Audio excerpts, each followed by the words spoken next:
Que a luz do nosso Senhor Jesus Cristo seja conosco neste momento de prece. Vamos elevar então o nosso pensamento a Deus e a Jesus, te agradecendo, Pai, por mais esta oportunidade, por estarmos aqui reunidos em teu nome.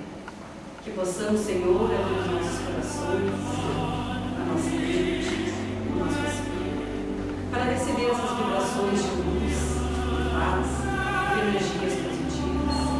Que possamos, Senhor, fazer deste momento um momento de tranquilidade, de equilíbrio, de força, de paz e interior. Que possamos absorver, Pai, as lições da noite de hoje e pedimos, Senhor, a tua bênção para o nosso irmão, que vai fazer a explanação para nós nessa noite de hoje.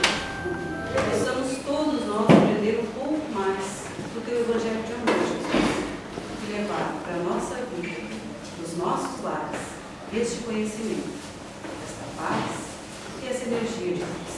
Sendo assim, damos por aberto os trabalhos da noite de hoje, em nome de Jesus, que assim seja.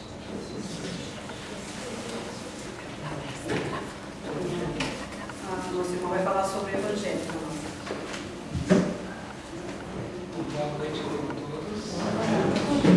É que sempre cai um tema específico do Evangelho, por isso que ela perguntou o capítulo.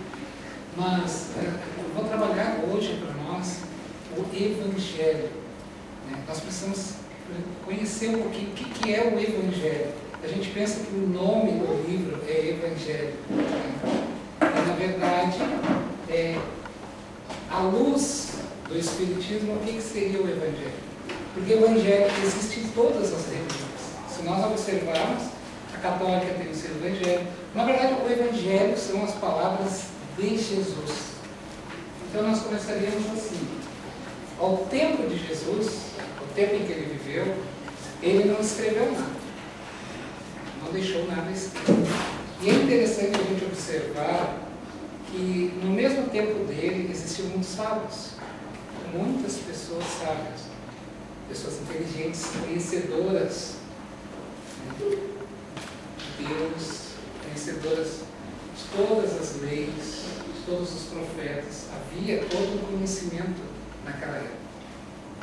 E Jesus, ele convida para ser os seus discípulos, aqueles seguidores, exatamente pessoas muito simples, que eram aqueles que nós conhecemos como seus discípulos mais diretos, e não apóstolos. Apóstolos são aqueles que ouviram dos discípulos. Então, todo aquele que ouviu do mestre, esse discípulo. Todo aquele que ouviu do discípulo é um apóstolo. Paulo era apóstolo. Paulo não conheceu Jesus. Lucas não conheceu Jesus. Então, eles eram apóstolos de Jesus, porque eles ouviram dos seus discípulos. Que no caso seria João, seria Mateus, Pedro e outros. O que ocorre? Jesus narra aquelas histórias que aconteciam, os seus feitos, eles são colocados de duas maneiras para nós entender o Evangelho. A primeira maneira era o que ele vivia, as passagens, e depois tinha as parábolas. Então, passagem era quando algo ocorria com Jesus. Então, as passagens de Jesus era aquilo que acontecia com ele naquela época. Parábola era o que ele dizia. Então ele se utilizava de histórias pequenas, cheias de parábolas, cheias de ensinamentos curtos. Por quê? Porque aquilo sintetizava as leis de Deus. Imaginem assim, nós termos que pegar este livro aqui, vamos supor agora, e nós tentarmos reduzir ele ao máximo para o entendimento de uma criança. É bem puxado. Pegar uma obra grande, digamos, que seria Deus, e tentar traduzir ela ao nível de uma criança, de um entendimento de uma criança, como é que a gente agiria? Primeiramente, nós não iríamos ler. Seria altamente burrice da nossa parte. Seria mostrar que nós não estamos preparados para fazer aquela criaturinha ser educada. O que ocorre? Nós precisamos olhar e pensar assim, bom, Como é que eu posso dizer para ele? Então eu vou contar uma historinha para ele. Vou contar uma historinha de um menininho assim, um menininho assado, fazer assim, fazer assim. Então imagine, se nós fizermos isso para uma criança, para que ela entenda aquelas verdades maiores, em forma de níveis primários, imagine Jesus, que conhecia o universo inteiro, conhecia as leis de Deus inteiro. Então tinha coisas que não era dada a nós sabermos. Então o que ele fez? Ele sintetizava isso em pequenas parábolas, em pequenos ensinamentos, que ao longo da nossa história, da nossa trajetória, que nós viríamos reencarnando. Porque quando Jesus viveu, nós não nascemos ali. Nós já éramos espíritos velhos. Nós apenas conhecemos um outro Deus a partir de Jesus. Então nós já vivemos muito antes de Jesus. Nós conhecemos, vivemos a época de Moisés, que foi bem antes de Jesus, de Sócrates, de Platão e outros, muitos outros. O que ocorre?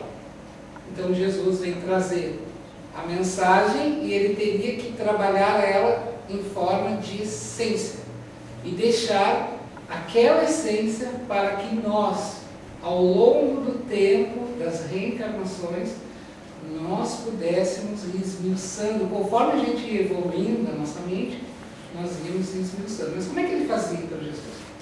Ele mandava um emissário maior e aquele emissário dizia, olha, ele quis dizer isso. O que ocorre hoje com a doutrina espírita? Então, por que o nome é Evangelho segundo o Espiritismo? Porque segundo o Espiritismo, Jesus quis dizer isso.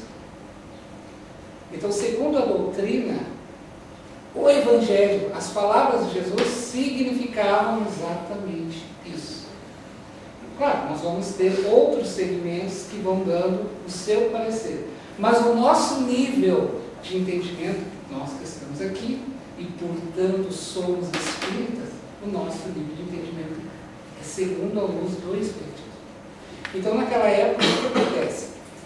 Ele escolhe aqueles elementos mais simples possível. Por que Jesus escolheu pessoas letradas, pessoas que mal conheciam, mal sabiam escrever, eram pescadores, pobres, cheios de conflitos, a começar por Pedro, tinha um coração muito bom, mas tinha muitos conflitos. Por que ele não escolheu aqueles doutores que sabiam mais, que eram mais mestres no conhecimento? Porque era muito mais fácil pegar uma árvore crescendo do que uma árvore pronta. Uma árvore que cresce, nós a moldamos do jeito que nós queremos. E uma árvore já crescida é muito mais difícil. E ainda mais quando essa árvore é mais orgulhosa, que era o caso daqueles na época de Jesus. Os apóstolos eram mais simples, mais humildes. Eles eram mais dóceis. Então, aquele que é mais dócil, ele tende a ouvir mais. Ele tende a sentir mais aquilo que está sendo dito. Nós aqui somos mais dóceis. Já uma pessoa mais arrogante, jamais estarei.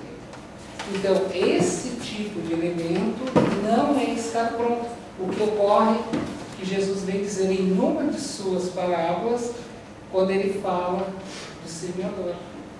O semeador era aquele homem que saiu a semear. E encontrou um solo bravo, um solo pedregoso, e ali ele jogou as suas sementes e elas não frutificaram, elas não deram vida, porque as pedras abafaram. Esse é o homem arrogante.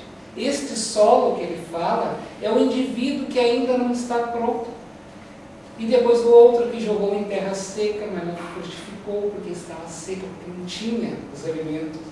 E assim ele vai sintetizando. Imagine, ele trouxe todo esse entendimento para nós, sem a pressa, porque ele sabia que naquela existência dele nós não entenderíamos, na outra a gente ia entender. O que ocorre? Passa aquele período de Jesus ele deixa aquelas instruções. Aqueles homens que seguiram ele, e foram bem depois, quase 40 ou 50 anos depois, e de boca em boca, de pessoas simples e humildes, porque tinham o terreno mais fértil que Jesus precisava, a humildade. Não existe caminhada para a espiritualidade superior do que a humildade. E o arrogante, ele zomba disso. Ele zomba da pessoa mais humilde. Porque para ele, ela é um fraco. Mas este fraco, dito por ele, era o terreno mais fértil para Jesus. Então o que ocorre? Este evangelho, ele se divide exatamente em 4 partes. Se nós pegarmos o Livro dos Espíritos, por exemplo, quando Allan Kardec, vamos começar do começo, quando Allan Kardec reencarnou na Terra, havia uma reunião no plano espiritual a nível superior, vamos dizer assim, lá na reitoria daquela universidade. Ele reuniu-se com espíritos dos céus. Então Jesus faz aquele ponto para dizer que um iria descer, e ele já havia escolhido um emissário para descer, para tornar as palavras dele, que na época estavam em formas alegóricas, agora teria que essas palavras ficarem mais claras. Então ele chama João Hus. João Hus foi um sacerdote na época do século XVI, entre XVII, no século XVII, em que ele morrera queimado na fogueira por defender a verdade. O que ocorre? Tudo que nós fizemos de bom, todo o esforço que nós fizemos hoje para melhorar, nada será pagado. Tem alguém que te observa. Tem alguém que nos observa. Todos os dias, todas as horas. Ocorre que na nossa trajetória, em que nós estamos sendo observados, vão nos ser feitos convites para as maiores responsabilidades de acordo com o nosso nível de evolução. Jesus observava João Hus há muitos séculos, a caminhada daquele espírito. E ele observou que aquele espírito tinha a didática específica que ele precisava. Então ele manda, ele reencarna na França, justamente naquele período Napoleão, em que estava aquele conflito com a França. Ele reencarna. E João Hus recebe o nome de Hippolyte Léon Denisard Rivaillon. Este era Allan Kardec. Quando Allan Kardec tem os primeiros contatos com a espiritualidade da época, porque ele ouviu falar de umas pancadas em que os espíritos se manifestavam nas casas, em uma determinada casa, através de pancadas. E aquilo se tornou uma atração tão grande que tomou conta de quase toda a Paris. Naquele período, quando ele tem os primeiros contatos com o espiritismo e logo depois ele vê que uma mesa não tem um cérebro, não tem músculos, não tem sangue, como ela pode se movimentar? Ele era um espírito, Allan Kardec, extremamente preparado para trazer a lei, porque ele não inventou o espiritismo, a doutrina espírita, desculpe, os espíritos. Não foi Allan Kardec que inventou espírito e plano espiritual.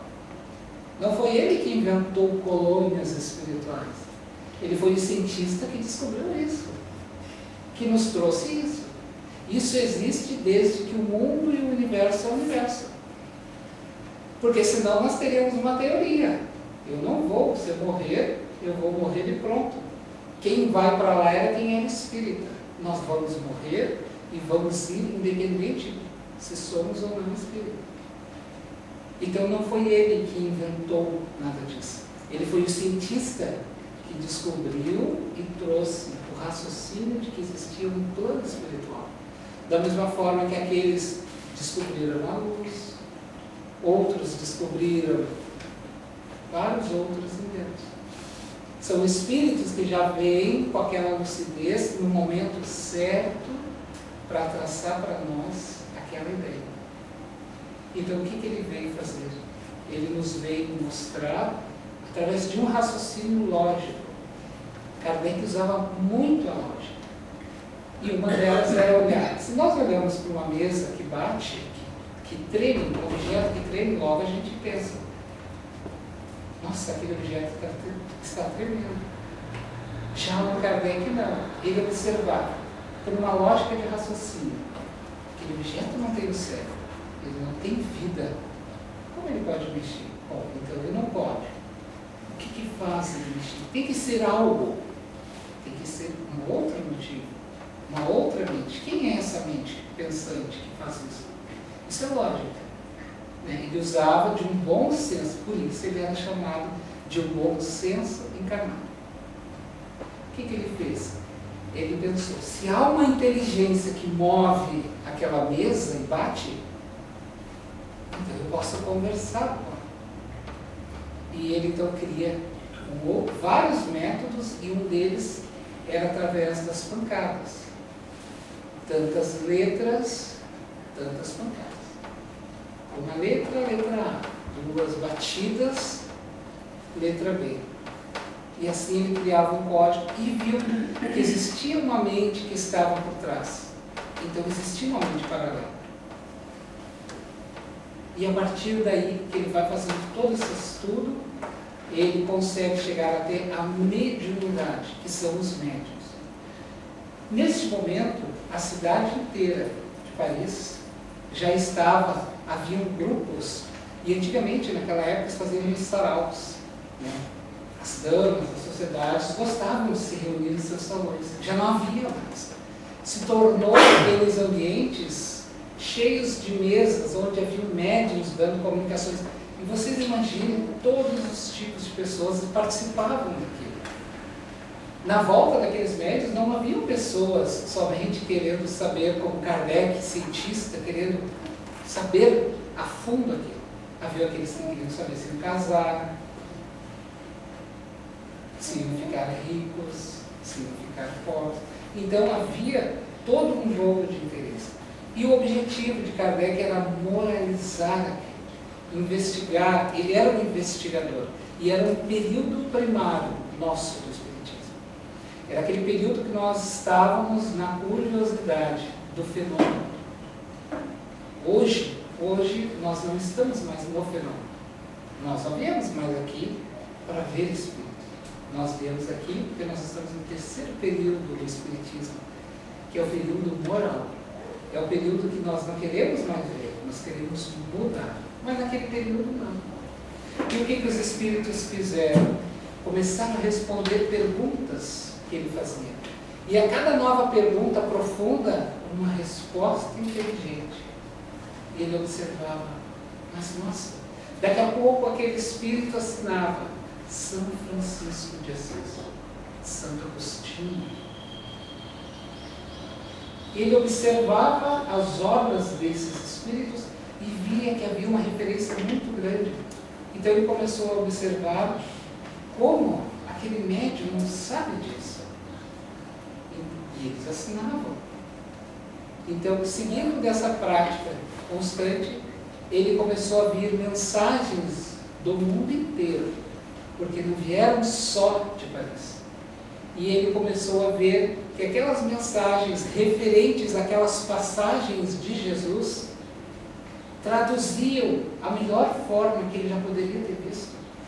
Nossa, essa mensagem de São Francisco, porque João era a reencarnação de São Francisco.